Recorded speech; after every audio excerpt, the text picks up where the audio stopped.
दोस्तों नमस्कार। दोस्तों मैं हूं गनर, आप देख रहे हैं एजी महतो चैनल। दोस्तों कई बार हम लोग जो है एग्रीकल्चर लैंड को खरीद, तो अगर आप जो है कृषि ज़मीन को खरीदना चाह रहे हैं तो आप लोग को क्या क्या चीज़ें ध्यान देना चाहिए और किस प्रकार से आप लोग कृषि ज़मीन को खरीद पाएंगे और उसको किस तरीके से यूज कर पाएंगे, ये सारी चीज़ के बारे में हमें आज जानकारी मिलेगा इस वीडियो के माध्यम से। और अगर आप जो है गैर आदिवासी हैं और आदिवासी ज़मीन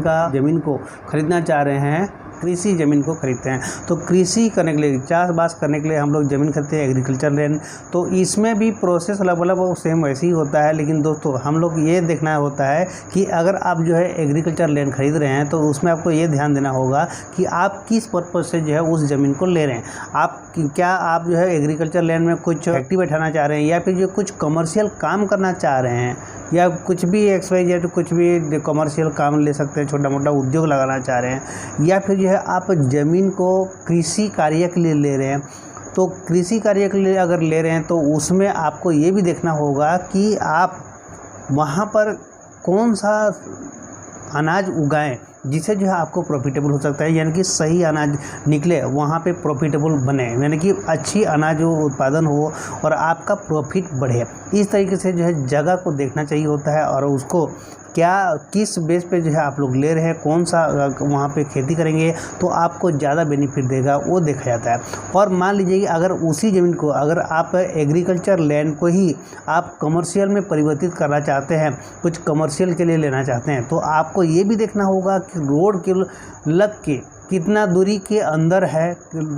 आने जाने का साधन है या चलाचल के लिए जो है रास्ता ना हो, तो ऐसी जगह में जो है आपको उस टाइप की ज़मीन नहीं लेना चाहिए। एग्रीकल्चर लैंड को अगर ले रहे हैं तो अगर आप कमर्शियल पर्पज से ले रहे हैं तो आपको ये देखना होगा कि हाँ वहाँ पे जो है वाहन का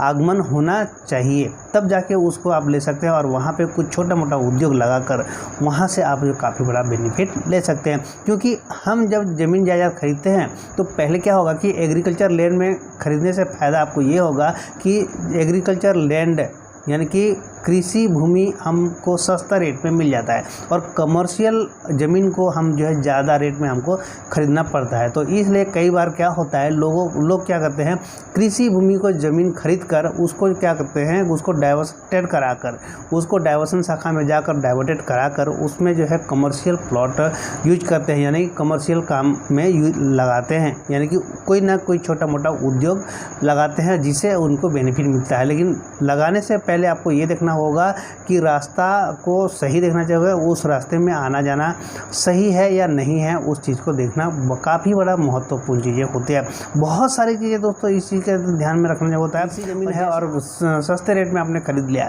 सस्ते रेट में खरीदने के बाद आपको उसको, अगर आप उद्योग लगा रहे हैं, कोई भी छोटा मोटा भी अगर कुछ उद्योग लगाना चाहते हैं, तो आपको सबसे पहले आपको क्या करना होगा कि उसको उस कृषि भूमि को आपको डाइवर्सन कराना होगा, यानी कि कमर्शियल में परिवर्तित करना पड़ेगा। कमर्शियल में परिवर्तित करने के लिए आपको क्या करना होता है, एक ठो एप्लीकेशन देना पड़ता है डाइवर्सन शाखा में। तो डाइवर्सन शाखा में एप्लीकेशन पेपर मिल जाएंगे। जब डाइवर्सन पेपर परमिशन मिल जाएंगे उसके बाद ही जो है आप उस ज़मीन पर जो है आप उद्योग लगा सकते हैं। उससे पहले अगर लगाते हैं तो आपको कभी भी जो है वहाँ पे कुछ भी कंप्लेन आ सकता है, वहाँ से कुछ भी काफ़ी सारी चीज़ें, बहुत सी दिक्कतें आ सकती है। तो इसलिए मैं आप लोगों को यही कहना चाहूँगा कि कृषि भूमि अगर है तो उस लैंड को ज़रूर जो है आप डाइवर्सन करा लें। डाइवर्सन कराने के बाद ही जो है आप वहाँ पर उद्योग लगाकर आप वहाँ पे जो व्यवसाय कर सकते हैं और कम पूंजी में आपको जो है कृषि कराने के बाद उसी भूमि का रेट जो है बढ़ जाता है। आप लोगों ने सुना हो, जाना होगा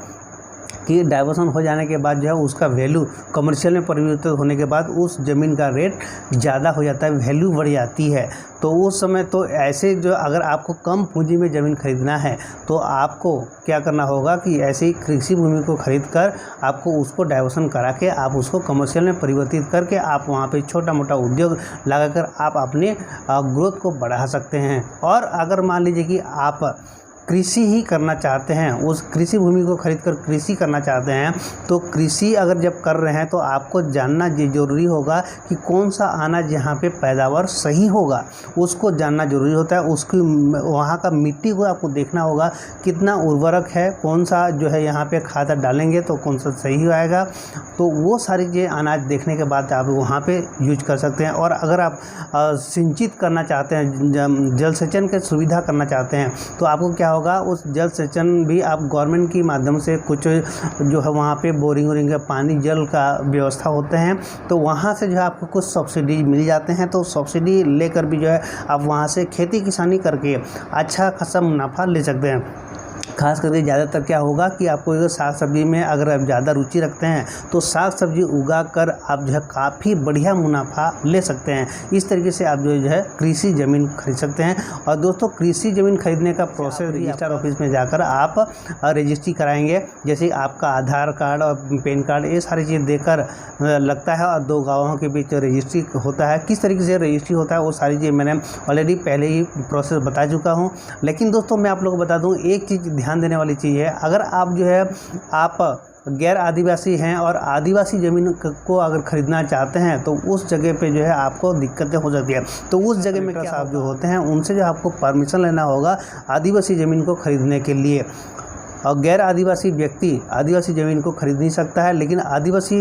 का ज़मीन को आदिवासी व्यक्ति आसानी से उसको खरीद सकता है। तो इस तरीके से होता है। और गैर आदिवासी अगर आप हैं तो आप जो है आदिवासी ज़मीन खरीद रहे हैं, जहाँ आपको पहले परमिशन लेना होगा कलेक्टर साहब से, तब जाके जब वहाँ से कलेक्टर साहब से जब परमिशन मिल जाएगा तभी जाके आप जो है उस आदिवासी ज़मीन को जो है आप लोग खरीद सकते हैं। अगर आप भी आदिवासी हैं और आदिवासी ज़मीन है तो तब तो कोई दिक्कत वाली बात नहीं होती है, तब तो आसानी से आप खरीद जानकारी आप लोग को आज कैसा लगा जरूर कमेंट बताइएगा। साथ में चैनल में नए हैं तो इस चैनल को सब्सक्राइब करके रख रहे हैं, ताकि आने वाले टाइम में आप लोग को ज़मीन से रिलेटेड और भी बहुत सारा वीडियो मिलने वाला है। दोस्तों आज के लिए इतने ही, फिर मिलेंगे नए वीडियो के साथ, तब तक के लिए आप सभी को मेरा तहे दिल से नमस्कार।